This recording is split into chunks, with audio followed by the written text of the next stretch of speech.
Good afternoon.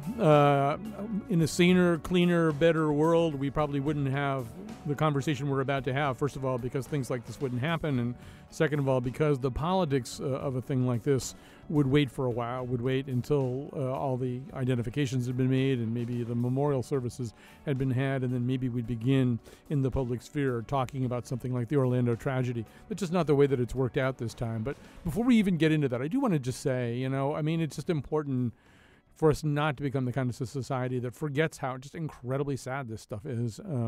I hope really all of you have at least taken that moment, a deep breath, a moment of meditation, whatever it is that you do to ask the universe for a little bit more help. I have to say yesterday in particular, when President Obama came on TV, we talk about him as being a guy who's really good at repressing his emotions. The truth is he's only kind of so-so at it. In fact, people who repress their emotions in the way that he does are almost more poignant when you can read what's on their faces. And with him, obviously, you could see A, deep sorrow, and B, vast amounts of frustration. It was, I believe, the 16th time he's gone before the nation as president to talk about shootings. And a long time ago, he let us know that he didn't want that job and that there was something very wrong with the degree to which he has that job. And somehow or other, just the way that he was struggling with it made me very sad and made me get very choked up. But I'm sure all of you had that moment over the weekend. And if you didn't, take it. It's part of being a human being. As we go along today, too, I want to make sure the phone lines are available to you. If you have things you need to say, get off your chest. Our number is 860-275-7266, 860-275-7266. And so we had already booked as a guest one of our favorite political analysts, Domenico Montanaro. He's lead editor for Politics and Digital Audience for NPR. And then we thought, well, maybe we'll have to cancel that because we won't be talking about politics. And I had miscalculated or misgauged how quickly this would become political. Usually there's a few days of mourning. And in fact, we just sort of went into what dog trainer Cesar Millan calls the red zone right away. And of course, there was one person who was driving that forward, and that was candidate Donald Trump. So we're going to talk about all this. Domenico Montanaro, first of all, welcome back to our show. Thank you for having me. I wish it were on a happier day. I guess we sort of have to begin by talking about President Obama. He is the one who at least attempts to set a tone about all this. And as I said, he's had a lot of practice, much more practice than he ever wanted. And so yesterday, he in a way, he tried to bury some of the politics of this. I mean, the closest thing he came to saying anything was, we have to decide whether this is the kind of country we want to be. But it just didn't stay there. It so quickly, maybe because of social media, I don't know, it so quickly became a different kind of story. Yeah, and this president has in the past said that gun control is something that he wants to see more of. I think that he thought there would be some real movement after 20 children were killed at Sandy Hook Elementary in Newtown, Connecticut, and nothing happened on that. So if nothing was going to happen off of that, even stricter background controls or what some Democrats wanted, which was a stricter or a ban on either assault rifles or the number of bullets in a magazine, if none of that was able to be accomplished, it's difficult to see how anything would get accomplished even after this, which is the deadliest mass killing in American history. So you know that this president certainly feels that frustration and has gone to politics right away because he tried to capitalize on the moment previously to try to get something done, and that didn't happen. So one of the things that happens in a political campaign when there are crises that happen in the middle of the campaign is that we at least assume that we're getting a glimpse of the leadership styles of each candidate. That happened certainly in 2008, much closer to the election when the Wall Street collapse began and then Senator Obama and Senator McCain had to sort of let us know how they felt about that, whether they wanted to go forward with a planned debate, whether it was too big a crisis for that. You got kind of a little sense to test the mettle of each person. And we got a little of that over the last 24 hours. I don't know how firm and strong and straight a line we can draw from the reactions of Donald Trump and Hillary Clinton to how they would govern. But it's a pretty good guess that this is an indication that the kinds of statements that they put out seem to indicate who they are and how they lead. Well, Donald Trump seems very, naturally inclined to going to identity politics and stereotypes. It's pretty remarkable that immediately after he was talking about the Orlando killer's father and his being from Afghanistan and his views that he said were pro-Taliban, he went immediately, by the way, doubling down, it seems, on perhaps his birtherism calls in 2011 or so about President Obama, where he was on morning shows today and said either President Obama doesn't get it or he has something else in mind. And there's something going on, he said. He was pushed on the Today Show on NBC, and he said that he thinks Obama, quote, just doesn't get it, but many people think, quote, he doesn't want to get it. That's a curious statement because you're essentially trying to say that the President of the United States is sympathizing with terrorists. And that's obviously that kind of lack of restraint is something that makes Republican leaders in Washington very uneasy. And, when it looked like Donald Trump was going to go back to the teleprompter and try to kind of squeeze into some kind of lane, it's not that hard for a Republican to talk about this kind of issue because it's a concern that most Republicans have had terrorism as top of their list for quite some time. And it's not that hard to take the way law enforcement or right-leaning, or pro-law enforcement leaning Republicans, the way they talk about it. And that's just not the way Donald Trump does. Well, Domenico Montanaro, I don't want you putting words in Donald Trump's mouth. Let's hear the clip. I'm sure he didn't say anything like that. We're led by a man that either is not tough, not smart, or he's got something else in mind. And the something else in mind, people can't believe it. People cannot believe that President Obama is acting the way he acts and can't even mention the words radical Islamic terrorism. There's something going on. It's inconceivable. Right. There's something going on. Okay, so I guess maybe you weren't putting words in his mouth. He really said that. So and so this is one of these comments which, I mean, I've been looking at social media, as I'm sure you have, and there are people who are attempting to defend him, saying, well, you can't really say that he's implicating President Obama into the world of radical Islam or these acts of terrorism. And that's true. You can't. Those words aren't there, but it's very difficult to find another interpretation for things like he's got something else in mind, and the something else in mind, people can't believe it. There's something going on. It's inconceivable. This is very much, as you say, a little bit of the style of Donald Trump, which is that there's this hidden narrative that he knows about. President Obama isn't really who he says he is. He wasn't born where he says he was, that Muslims were demonstrating with joy after 9/11 over in Jersey City. No one wants you to know that, and so this is kind of the latest thing, and it's an odd thing because it's a dog whistle, but it's a dog whistle that almost has words to the tune. More like a bullhorn. I think that this is typical for Donald Trump, where he likes to say things that he can deny that he meant and let people think what they want to think about it. It's almost like somebody who says, come on, you know these people. You know what's really going on. But you're not saying what's going on, so you just let people draw their own conclusions. So that's something that he's run on, frankly, in this campaign. It's something that helped him get through the primary, and it appears that it's something he's going to try to continue to do. We should note that with Hillary Clinton and what Donald Trump talking about, that President Obama won't say the words radical Islamic terrorism. There has been this debate between that Democrats have picked up on to not use the phrase Islamic terrorism. Hillary Clinton, you heard her today come close, say radical Islamist terrorism or radical jihadi terrorism. She's said that before. President Obama has said that before. There is this fine distinction between Islamic and Islamist that people who study this more closely can talk about, but that's the distinction that Democrats try to draw.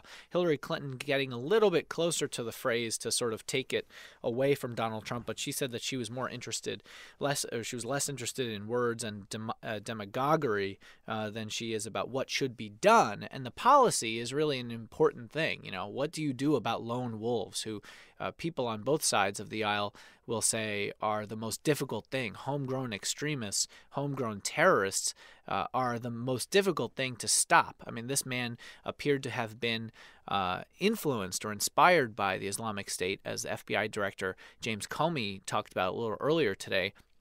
and that he had this sort of unsophisticated view of a lot of these other terrorist groups that he was kind of professing and bragging to be a part of or aligned with.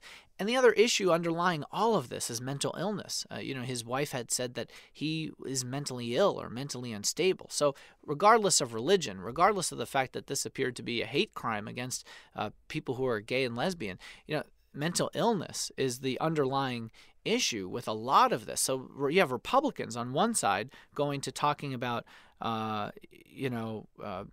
radicalization and ideology, and you have Democrats on the other side wanting to talk about guns and hate, and the thing that kind of bridges both is mental illness, and it's probably the most difficult to address. Yeah, there are so many different issues that play into this, and the LGBT issue obviously plays into it, as you say, and also the mental illness issue. And I would add to that domestic violence. It's we'll be talking about this a little bit later in the show, but it's very difficult to deprive somebody of their right to own a gun. One of the ways that exists to do it, though, is if they are found guilty, even at a misdemeanor level of domestic violence, a whole bunch of things kick in at that point. It's even harder to take a gun away from somebody who already has it. That's another story. But yeah, there's an awful lot of sub-issues to this, and so picking one of them to the exclusion of the others is a political statement in and of itself. And it does seem as though a game is going on about, I want you to say radical Islam. Well, no, not radical Islam. I want you to say radical Islamist terrorism.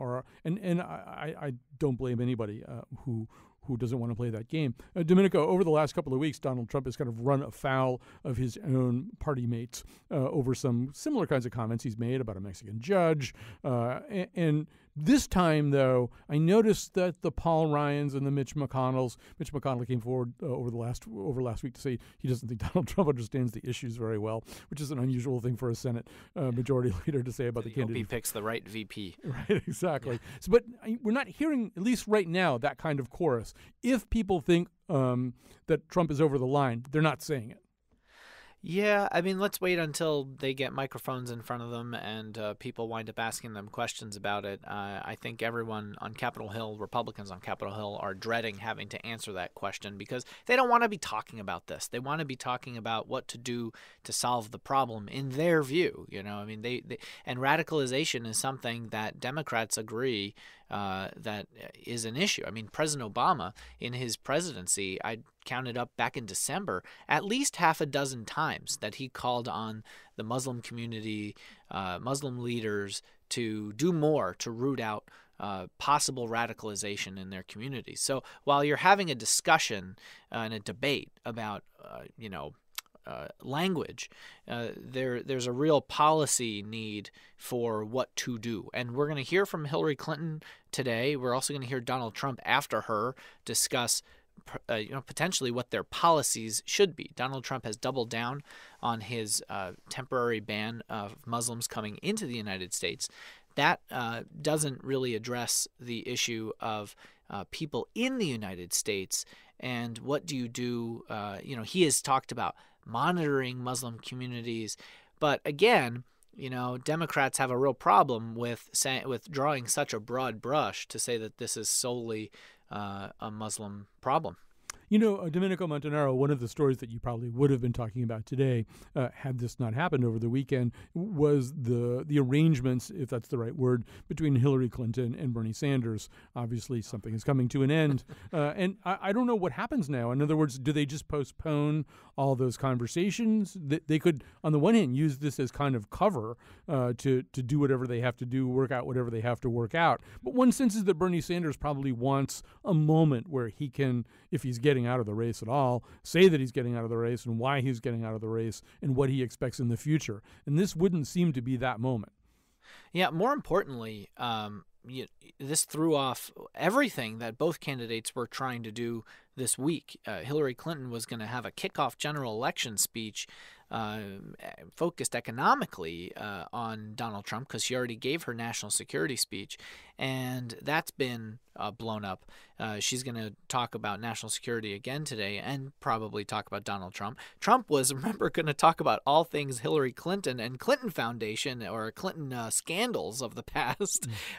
And I think the Republican Party was bracing for what the fallout from that was going to be.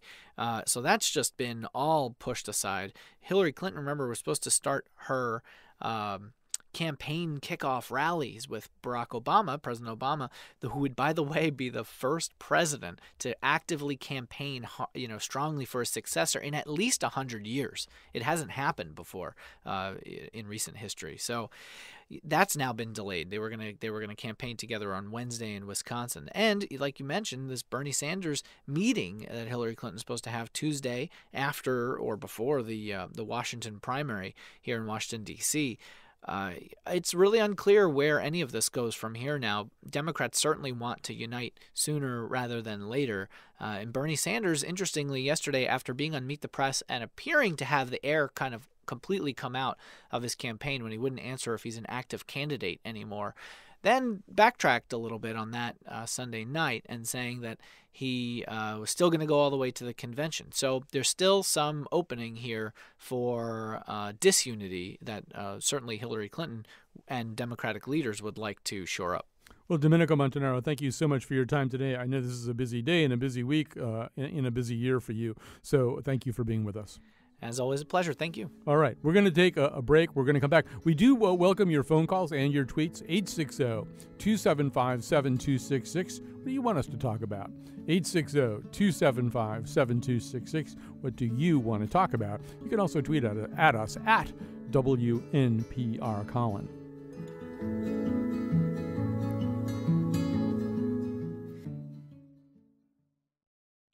All right, we're back, and I do want to reiterate that if you have things that you need to talk about, want to talk about, things you need to ask about, give us a call, 860-275-7266, 860-275-7266. So one of the things we alluded to in our conversation with Domenico Montanaro is the way in which, obviously, the shooting in Orlando at the Pulse has in it, packed into it, a whole bunch of subsidiary issues ranging from, yes, whatever the Muslim part of this conversation is, to the LGBT part of this issue, to the domestic violence part of this issue.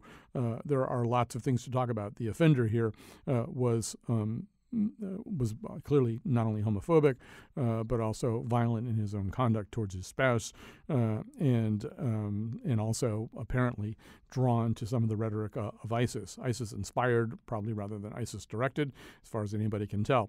But it is interesting as it all rolled out to see how it got talked about. And in fact, people talk about what they want to talk about and what they think they can make hay about. To that end, we're going to talk to Nahal Tusi, who covers foreign affairs for Politico, and who focused a little bit on that and the degree to which the attack on a gay and lesbian club was discussed or not discussed as people started to talk about this. So first of all, welcome to our conversation. Thanks for having me. Maybe the first thing to say is that although there does seem to be some evidence that the shooter was at least nominally or by his own declaration loyal to or inspired by ISIS, as far as I can tell, gay and lesbian issues aren't that high on the menu of concerns of ISIS. I mean, they hate pretty much everybody, and that gay and lesbian community would be in there somewhere, but it's not as though that's the thing you hear about coming out of them all the time. That's right. It's not their top priority. Their top priority is getting land and establishing this caliphate. Right now, it's basically struggling to keep the land they have under this assault that they're facing from the U.S. and Iraqi-led coalition. But in terms of gay people and others, one of the things that ISIS does say is that the fact that the West tolerates homosexuality is a reason that true Muslims shouldn't live there, shouldn't really abide by its values. And that's why they should. It's one of the reasons that they say Muslims should come join their Islamic State, because they don't accept homosexuality.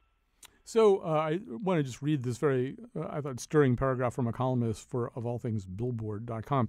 If you're LGBT, waking up to learn that the deadliest mass shooting in U.S. history had happened the night before in a gay nightclub is akin to being a parent and reading about Sandy Hook, or being African American and finding out that yet another black church has been burned down. The horror and sadness that kind of news unleashes in you lies outside the realm of language. It is terror.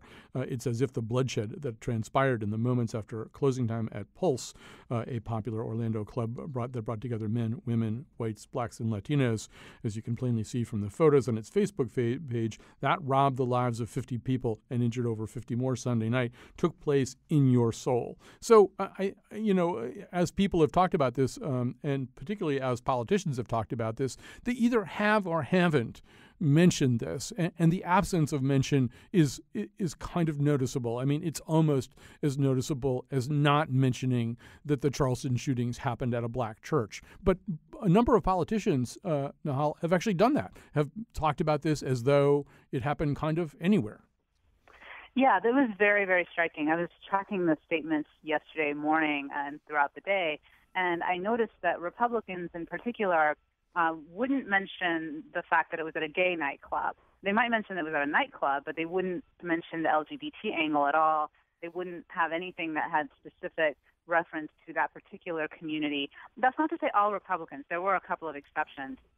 But I noticed the Democrats, on the other hand, starting with Nancy Pelosi on down, they made a point of pointing out that it was an LGBT nightclub and that it happened during Pride Month, some of them noted. So it was very striking, but it also, like I said, this is one of those issues that's so sensitive in the political sphere, and Republicans in particular have struggled with the gay rights issue, especially now as so many conservatives feel like their religious values are under attack because of the same-sex marriage ruling from the Supreme Court. Right, and not to, I mean, it's horrible that we are even talking about politics at a time like this, but politics definitely enter into this, and to put it all in its context. So almost a year ago, the White House was bathed in rainbow light, and so were many people's Facebook profiles as the Supreme Court made its decision affirming the right to gay marriage. Other states have fallen into line since then, but there's also been a lot of, as you say, pushback against that. We're heading into an election season. It's not just a presidential election. There are congressional elections. There are senatorial elections. And then there are elections within the general assemblies or legislatures of each state. And I assume that's all part and parcel of the phenomenon that you're observing, Nahal Tusi, that people are framing this in a way that's either most advantageous to them or at least the least disadvantageous to them. That's so true. I mean, the Democrats, for instance, are more likely to mention the need for gun control in their statements. The Republicans, when asked about this LGBT angle, they'll say, look, this just shows why we need to defeat Islamist radicals, because they hate all of us. They hate all of our lifestyles. And then they say that President Obama and other Democrats are failing to label the threat by its name, radical Islamism, that sort of thing. It's such an interesting collision of different issues in this particular tragedy. We're talking gay rights, hate crimes, terrorism, Islam, gun control, all these things that are just so sensitive in the political discourse. But it also gives each side something to hang on to frame their argument. It did seem as though one of the people who tried to take a leadership role, particularly in the LGBT part of this, was President Obama. It was there early in his statement yesterday as he talked about people gathering in a particular place to sing and dance and live their lives. He, anyway, seems to want people to understand that part of this issue. Yes, he called it both an act of terror and an act of hate. And it's worth noting that this happened during Gay Pride Month, where there are a lot of celebrations in the LGBT community. And so he and other Democrats made sure to point out that the LGBT community was in particular affected by this. Another part of this that we haven't mentioned, but I got a tweet from Evelyn Mantilla, a politician here in Connecticut who is both lesbian and Latino, said, for your show today, please remember that the massacre happened on Latin night. The Latino and LGBTQ communities suffer together. And that is another piece of this puzzle. And obviously in Florida, where there's a pretty large Latino population as well, I don't know that it entered into the intentions of the shooter. We will probably never know that. But it is sort of another group of people that we haven't talked about very much. Yes, no, that's true, and especially during this election year when Latinos feel particularly in the spotlight because of Donald Trump's comments about Mexicans and others, and immigration being constantly such a hot topic. So yes, that is another factor, but it wasn't one that was particularly well publicized. One thing I'd also like to point out, though, in all of this is I was also struck by how many Muslim organizations came out and condemned the attack, and some of the Muslim activists made sure to point out that they very much sympathize with the discrimination faced by the LGBT community. These are two communities that have had a growing dialogue in recent years around the issue of civil rights. Now, Muslims generally don't accept homosexuality as an acceptable practice, but the fact that they are talking to one another about how to have a world free of discrimination and civil rights and civil liberties is a really interesting angle. It is, yeah. Obviously, that is something that they share in common. And we'll be talking to Reza Mansour from our Muslim community here in the third segment of this show today. But it is, I said this on the morning show today, it's now, in a way that strikes me as kind of unfair, de rigueur for Muslim leaders to have to condemn anything that happens that involves anybody who has any nominal connection to Islam. I mean, it's, I said this morning, and I don't think Christians in Norway had to disavow Anders Breivik with quite the same level of vehemence any more than white Christian leaders in America had to avow the Charleston shooter. I mean, it just for some reason or other, well, I think we understand why, but it does seem like a weird burden that Muslim leaders have to bear, that they, within the first hour have to make sure that they condemn something. Yeah, it's been so many different groups have been affected by this. And obviously the gay and lesbian community has to ask itself, and it is asking itself, about its future in terms of security. This is a group that's used to facing a lot of discrimination and violence, but this notion that it could be a prime target for lone wolf or coordinated attacks from Islamist terrorists, it's a scary one for them. And they also, when I talked to people yesterday, they say, look, we don't want to live in fear. We spent so much time trying to come out and express ourselves, and we don't want anything that will force us to hide. And so there's a question of how they're going to balance that in the future. I want to grab a call here from Mark in New Britain. He's bringing up a story that I'm not sure ever really got resolved, but perhaps Nahal will know about this. Mark, you're on the air. Yes, Colin. In fact, I think I heard you mention this during the morning show, with Lucy this morning. Yeah, this guy who got picked up by the police in Greater L.A. with a car full of guns and explosives, apparently on his way to a pride event, right? No ethnicity ever mentioned, no religion ever mentioned. Of course not, because he was probably a mainstream white guy. And the more I hear about the Orlando shooter and his, 11th hour association with ISIS, the more I think he's got a lot more in common with that guy in L.A. than he has with Daesh at all. Well, because we don't know that. First of all, and Nahal, you may know more about this. I was trying to follow that issue yesterday, and at some point I started to read some reports indicating that maybe the L.A. story wasn't quite as it had been initially reported, and now I've completely lost track of what they ever decided about it. Do you know anything more about it? The latest that I know is that they're still trying to figure out exactly what his intentions were, and that there was apparently some miscommunication about him supposedly saying he wanted to hurt people at the event, but people are not sure if that's actually his plans right now or not. I do think that in the scheme of when everybody was covering this the Orlando shootings, this story did get lost a bit, but I'm certain that in the coming days we're going to hear more about it as we try to see what exactly this man was trying to do. But that being said, like, it's really important to understand a lot of these mass shooters, whether they're Islamists or white or whatever their background, a lot of them have they're just disturbed individuals on a lot of levels. They might have criminal records. They might have been violent toward their spouses. There's just a lot of mental issues and stuff that also go into this, no matter what their background. That is a commonality we see in a lot of these cases. Well, Nahal Tusi, thank you so much for joining us today. Nahal Tusi covers foreign affairs for Politico. She's written about this particular issue right now. Thanks for being with us. Thanks for having me. I'm going to just grab one or two calls here because I do think people need to talk and they want to talk. And so let's go to Hannah in West Simsbury. Hi, you're on the air. Hi, how are you? Good. Well, listen, it just upsets me so much when I hear this sort of Democrat-Republican divide on this issue, as if both things weren't occurring, as if reality weren't good enough. To me, it's obvious that it could be defined as a jihad, as a jihadist attack, and it's the victims were gay.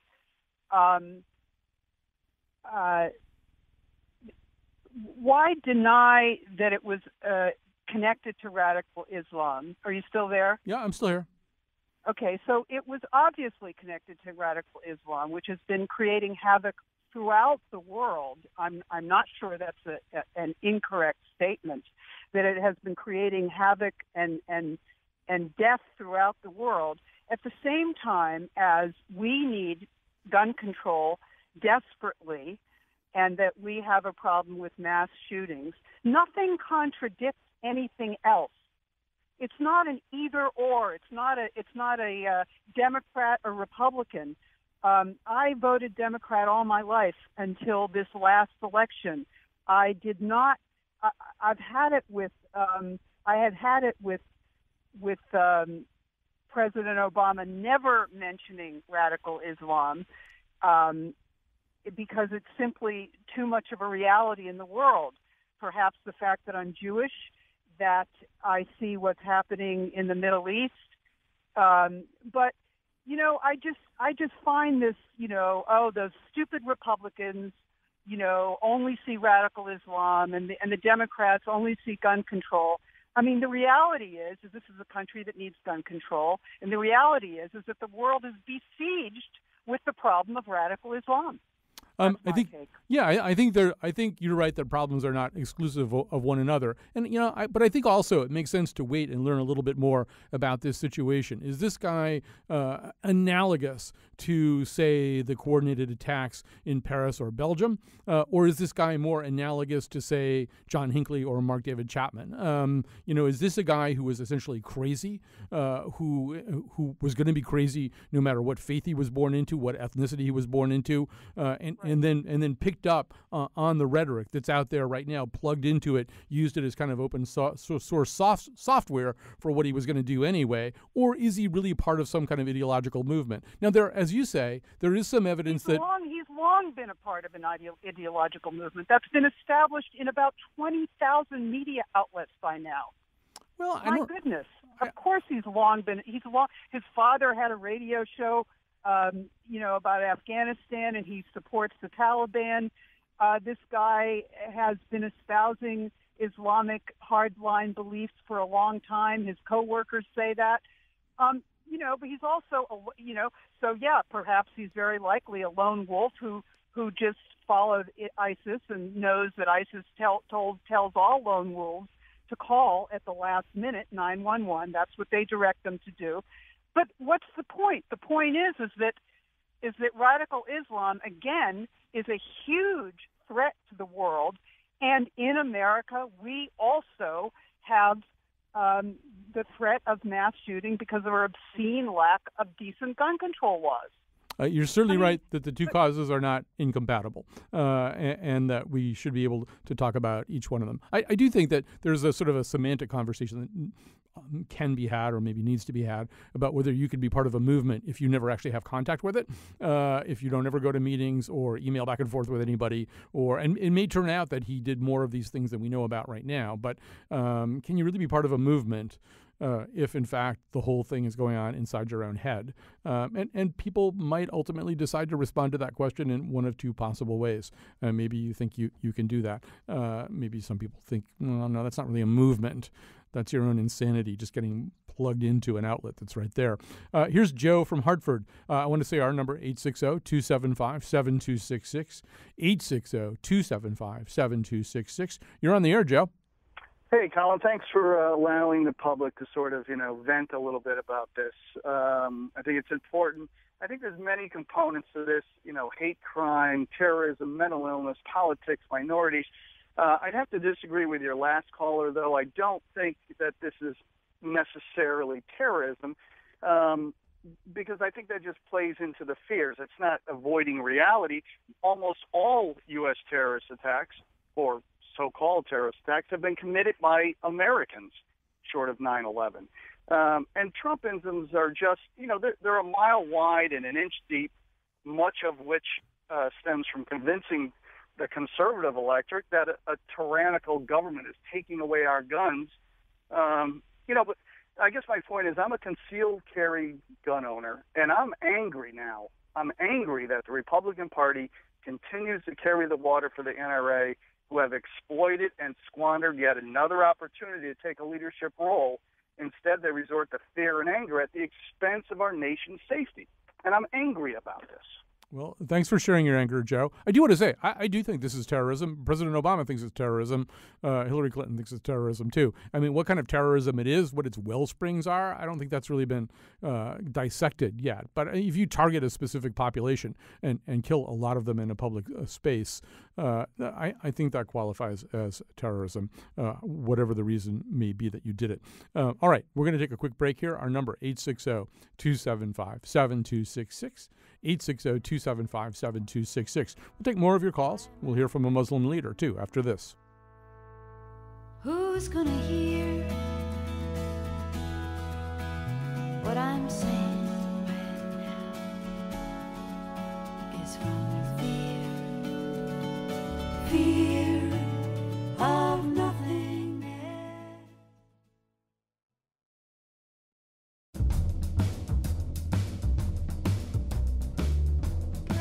Today's show was produced by Betsy Kaplan and me, Kyone Wolf. Our interns are Esther Shitu and Olivia Piper. Greg Hill tweets for us at WNPR Colin. For audio from this show, news, and other features, go to our website, WNPR.org/Colin, or join our Colin McEnroe Show Facebook page. On tomorrow's show, some small movies you haven't seen yet. Now, back to Colin. Yeah, hopefully tomorrow. Obviously, this tragedy isn't going away. Our feelings about it aren't going away. We probably, however, will resume some of the programming that we were planning to do in the first place starting tomorrow. But we also won't let this drop either. Obviously, our entire WNPR team here is committed to covering the aftermath of this shooting, just as we did in the case of Newtown and some of these other events. Joining us now is Reza Mansour, president of the Islamic Association of Greater Hartford, also a cardiologist at Hartford Hospital. Welcome back to our show. Thank you for having me on, Colin. I wish it was under happier circumstances. So, first of all, maybe you can just sort of talk. I think it's interesting and helpful, maybe for outsiders to know how the Muslim American talks to itself, to how you talk to each other at a time like this. I'm sure as word filtered around, either very late on it would have been very early on Sunday morning. What kinds of things do you say to one another as you begin to anticipate the way in which the dialogue about this is going to unfold? Yeah, I think firstly, Colin, it's important for us to express that our prayers are for the victims and their families. The Muslim community is in the month of fasting, one of the most deeply spiritual months where we fast from dawn till dusk.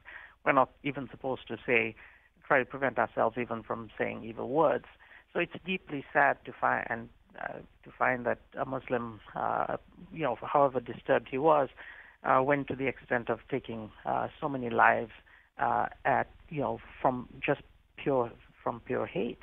I mean, this is a hate crime. It must be described as that, and the Muslim community feels very, very, very sad that somebody would carry out an act like this, and to find that it's a Muslim. Whenever there's a terrorist attack, we cringe, hoping that it's not a Muslim who does this, because there are so many stereotypes about Muslims at the moment. And so we try to find a reason to stand up against this hate.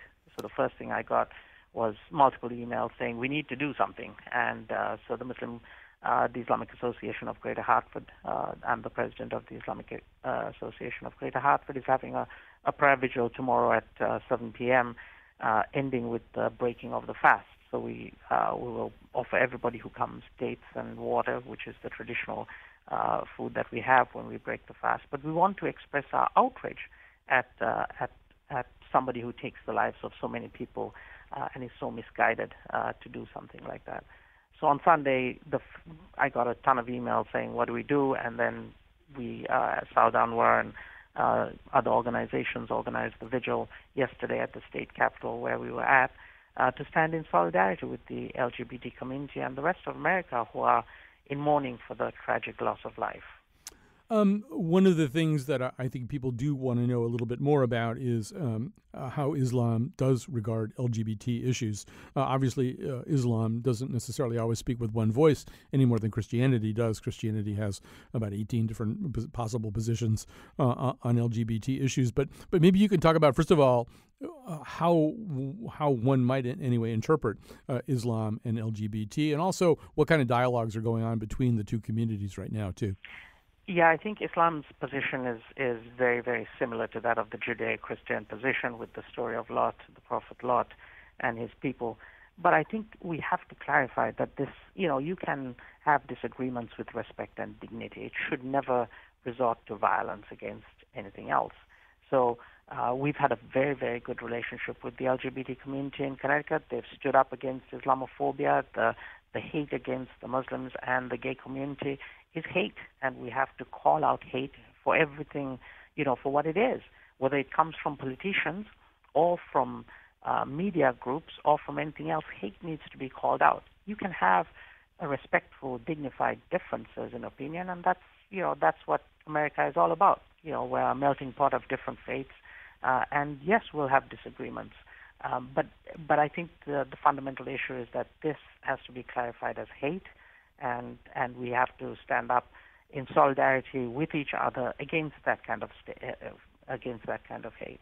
So nationally, obviously, the Islamic American community faces not exactly a new challenge, but maybe new emphasis on an old challenge. When you look at a person like this shooter who clearly was maybe being self-radicalized, but not in a way that made him particularly visible to a lot of people. I doubt he was going to the Islamic Association of Greater Orlando and shooting his mouth off about what he thought. On the other hand, obviously, the Muslim American community wants no more repeats of these kinds of incidents. So there must be a conversation going on. How do you find people like this who aren't necessarily on your radar screen and aren't necessarily a part of any kind of discernible public organized activity?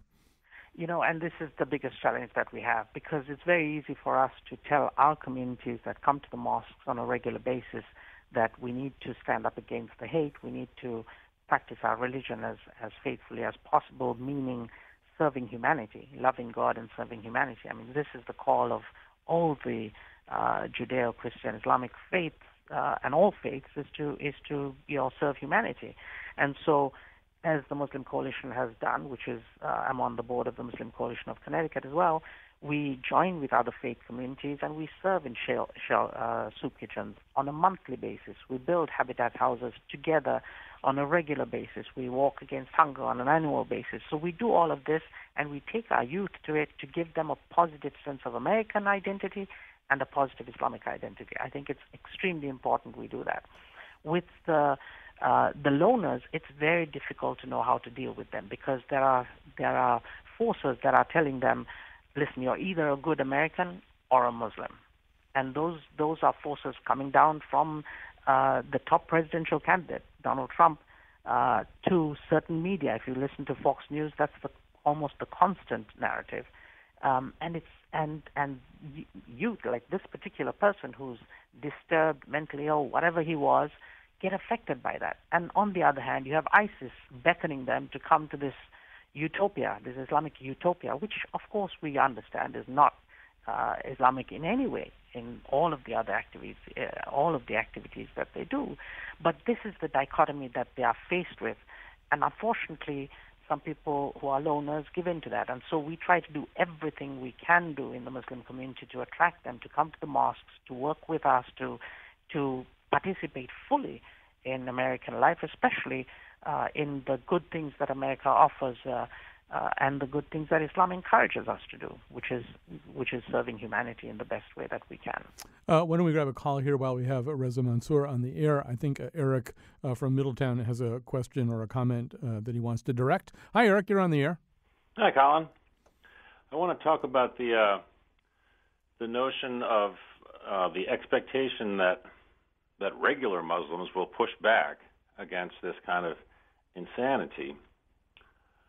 I'm partly Jewish, slightly Jewish, you might say.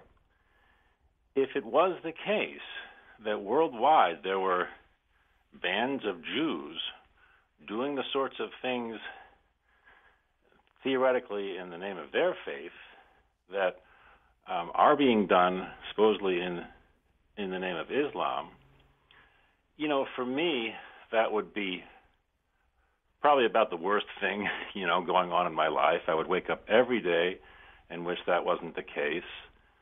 And I would probably feel all kinds of resentment about the coverage, but I hope that if that was the case, I would also be able to sort of keep track of the fact that in that horrible reality, it would not be all that unreasonable for people to want to hear from me, maybe even again and again. All right. I think I'm hearing your point here. And Reza, I don't know. I mean, I don't want to answer for you, but I feel like I do hear from your community again and again. And but I also hear from people saying, no, it's not enough. Somehow or other, you have to denounce it even more. I know this is the constant battle we have, Colin, and Eric, because we do call the media. We do call as much as we can whenever something like this happens. We have it on all our websites. If you go to the Islamic Association of Greater Hartford, the Muslim Coalition of Connecticut, just locally, and if you go nationally, every single organization has condemned in the strongest possible terms what's going on. But you can't boil everything down to religion. This is what is important. Yes, ISIS may claim it's religious, but this is a political conflict that began when we invaded Iraq.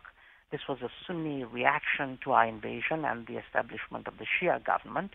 And then when the Shia government of Bashar al-Assad was collapsing, they spread over into Syria as well. So they became ISIS from Al-Qaeda in Iraq. And this is a political conflict between Sunni and Shia. Now, to boil everything down to Islam versus the rest of the world is really simple-minded. It's a very convoluted world out there, and there's a lot of political conflicts. The Muslim world is not the stablest place, and that's because of decades of the Ottoman Empire, followed by colonialism, followed by the Sykes-Picot line. It's not as simple as people say, okay, it's Muslims versus the rest of the world. That's not. It's really much more complicated than that. And you have to have a nuanced view of the world to really understand that you can't just blame Islamic, the word that Donald Trump likes President Obama to say, radical Islamic terrorism. Well, the reason President Obama doesn't use that is because you attribute to religion these crazy things that these terrorists do. And I think I stand up to President Obama for staying the course and refusing to call it radical Islamic terrorism, because it is not Islamic terrorism. These are political groups that are fighting a political war and convoluted by a civil war, convoluted by the superpowers taking sides, the different states in the Middle East taking sides. And to just blame Islam for this is really simple-minded and is far from the truth. All right, Reza Mansour, thank you so much for joining us today. Thank you so much for being part of this conversation at a difficult time. All right. So we're wrapping things up here, but I do want to say, I wish there's a bunch of calls on the board. And so Angie, Fred, John, Peter, I'm really sorry we didn't get to you. I wanted to take more calls and everything just kind of ran long. I think it is important for us to do this as often as we can because I know that you have got a lot to say. I will say very quickly, we have a fairly new Facebook page, The Colin McEnroe Show. We'd love to see some of your comments go up there. We also welcome emails at Colin at WNPR.org. You can tweet at us at WNPR Colin.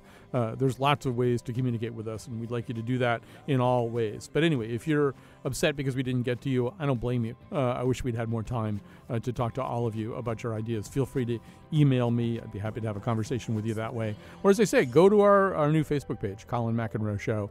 Click like, and you can be part of a conversation there. When nothing else matters,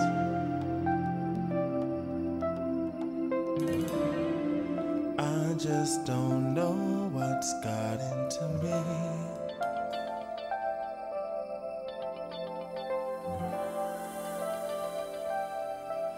It's just a prayer for the dying.